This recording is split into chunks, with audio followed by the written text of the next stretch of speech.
Stuart Strorley with Sailing World Magazine. Standing next to me is Stephen Barclay, the CEO of the America's Cup Event Authority, who's the organizing authority for the 34th America's Cup. Stephen was formerly with BMW Oracle Racing and has transitioned over to the management role for the organizing authority. Behind me is Pier 27, the triangular pier that will hold a lot of the America's Cup Village, from the media center to the 9,000-seat music venue, among other things. And it will be the focal point onshore, at least, of the America's Cup. Now, beautiful day here in San Francisco, February. The temperature's in the 60s. Great day of sailing, actually, for the teams.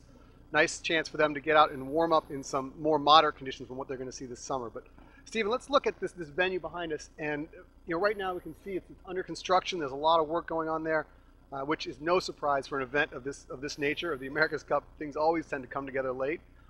Tell us, what is this going to look like in 4 or 5 months when things are finished? Oh, it's going to be fantastic. This will be the focal point for us of the America's Cup celebration. It'll last pretty much all of summer here in San Francisco.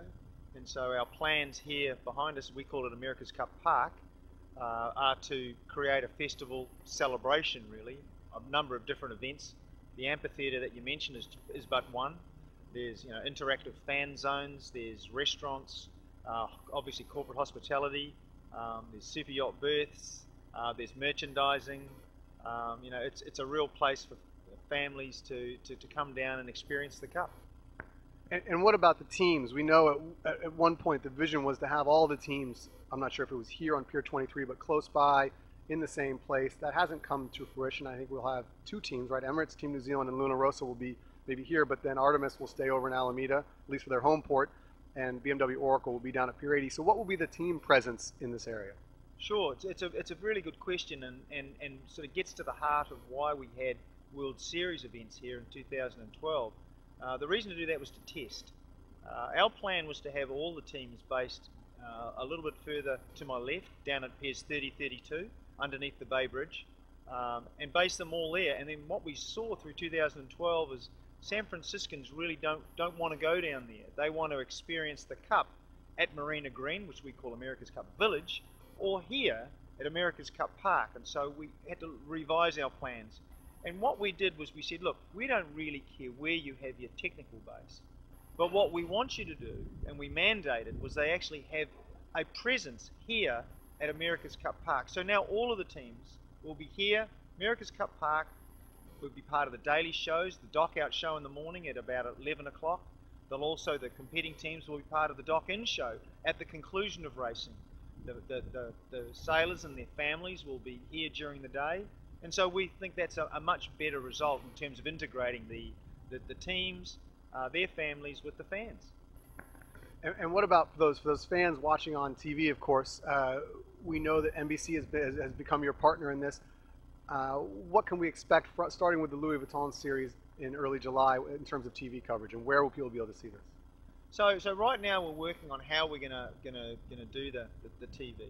We've pretty much finalised our plans for the America's Cup match itself and for the Louis Vuitton finals and semi-finals.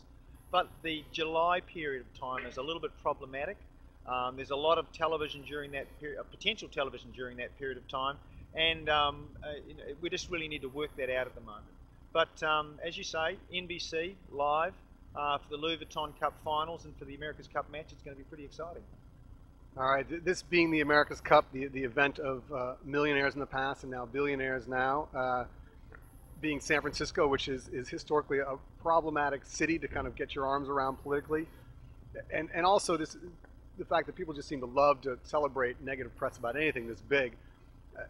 It seems like we see a lot of the negative press. We see a lot of the comments that maybe aren't as kind to this event.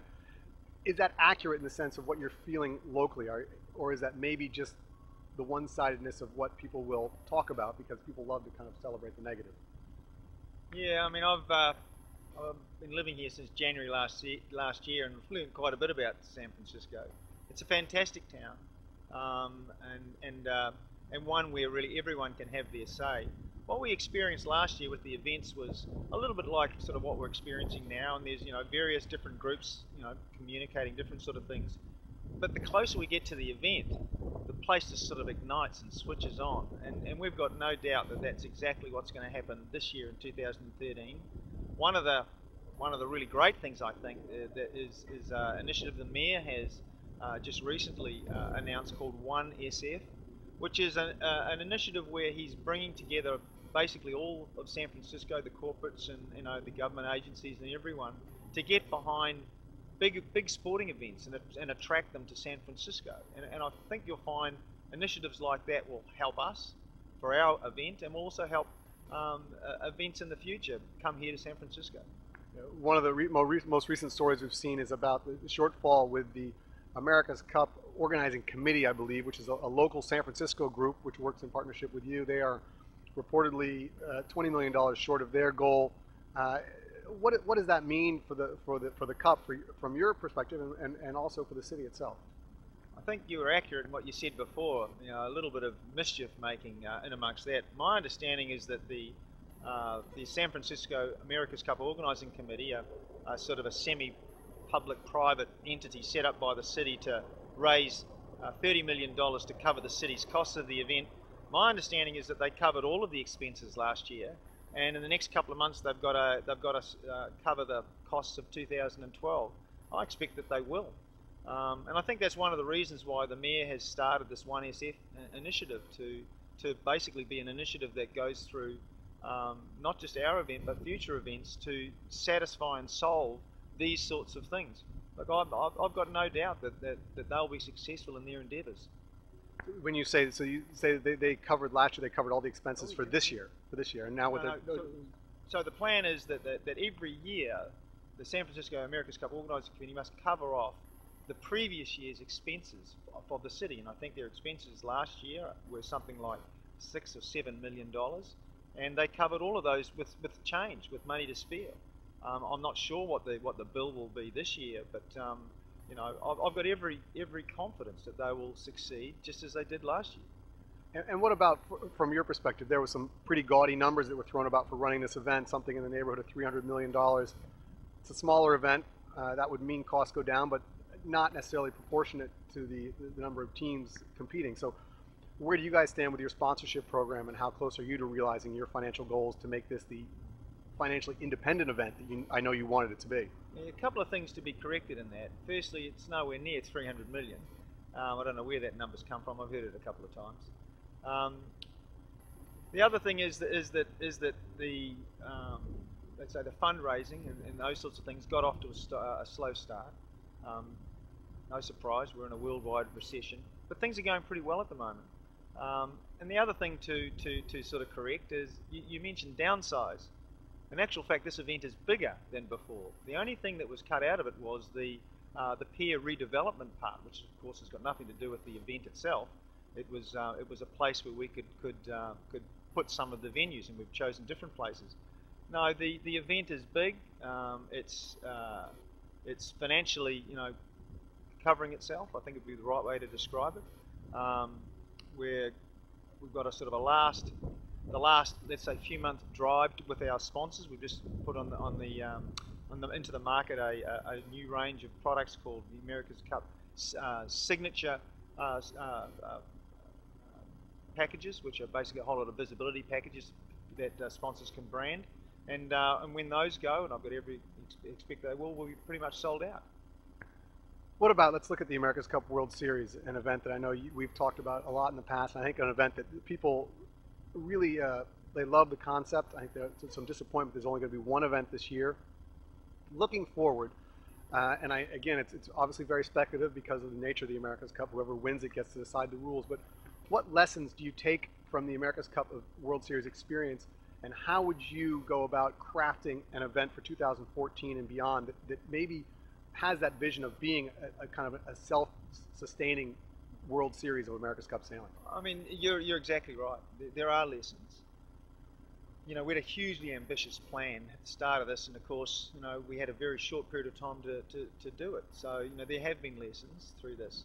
One of the biggest ones has been that a 6-event or even 8-event series in a year isn't a World Series at all. It's a series of one-off events. We have to reinvent ourselves every time. It's not until we get a calendar of, let's say, 14 events that that the championship will mean something like Formula One or like Champions League or something like that. So that's a lesson. And then when you think about that, we are constrained by how we can move our boats and that around the world.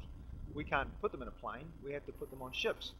So we need to come up with a model where we can go to by ship to, let's say, 4 places, but then like the hub and the spokes from there can take it on the road and can get a calendar of, say, 14 events, etc. So that's probably the biggest learning. How do we get to that? Also, it's expensive to compete in the America's Cup. It's not expensive to compete in the World Series. How can we reduce the costs of the Cup so that the step from the World Series to the Cup is much more manageable for teams? So those are some of the things that we've learned through this, and I should say some of the things we're working on, because there is a bit of a groundswell at the moment being driven by the sailors to continue this through 2014, no matter who wins. And what about the importance of tying more directly the America's Cup World Series to the America's Cup? And one of the things we saw this year was that people love the spectacle of these boats, but I think there was the enthusiasm tailed off a little bit, both I think from the spectators and from the sailors, when they realized these wouldn't be the boats that would be contesting the America's Cup. The sailors weren't learning as much as they could sailing their 72s, and the spectators, I think, had a little trouble grasping what the value of winning meant. How important is that? I mean, huge questions. One design versus letting the teams design their own boats. And of course the hybrid. One design but have the ability to develop your own appendages is something that's being looked at. Should the World Series be in the same boats as the Cup? Logistically that would be impossible with the 72s. But then there's a lot of talk about the next Cup boat being a smaller boat than the 72, and that's got a lot of traction. So it's small steps really. One of the things we can't lose sight of is that the winner of the America's Cup must always have the opportunity to take the Cup to their venue of choice and to commercialise the event. And what we have to focus on is crafting something or grafting something on around that gives the sponsors and the sailors and everyone else the visibility they need to and the certainty, etc. from Cup cycle to Cup cycle. You mentioned, last question for you, Stephen, you mentioned the sailors, groundswell. Obviously they want something, which certainly they do. The America's Cup has always been the best gig in the world for a professional sailor, the most steady income. What about with the teams itself? There's they're not exactly the, say, friendliest bunch at the heads of these teams. They don't necessarily always see eye to eye. Do you get any sense that some of these teams are coming together to form something that wherever the America's Cup itself goes allows continuity from September going forward? Because that's always been the biggest struggle with the America's Cup, is keeping the momentum. Absolutely. You don't really have to worry about the old guys at the top, like Russell Kurtz and Grant Dalton, me, those sorts of people. We've had our time. It's the younger guys, hopefully some girls too. It's the younger people who the groundswell's coming from. It's their futures that are at stake. But Russell and yourself, I mean, you guys are pulling the strings at this stage. So Grant, he's not going away. He may not be sailing as much, but I can't see him fading into retirement kindly. I don't think it's about fading into retirement kindly at all. I think it's, the future, the younger sailors, the younger generation wanting to control, their destiny and where it's going, and they see an opportunity. They've been presented with an opportunity now. We're fortunate to have someone who's helped us get to this point, and they don't want to lose it, and egos need to be put aside, and I think the younger generations are the ones that are saying that to the older people, and that's great. All right, well, Stephen, thank you very much for your time. We could go on forever, but I know you've got a lot to get to. So obviously right behind me, Pier 27, if you want to come watch the America's Cup this summer live, this is where you'll want to be. So Stephen, thank you very much for your time, and best of luck over the next couple weeks. See you later.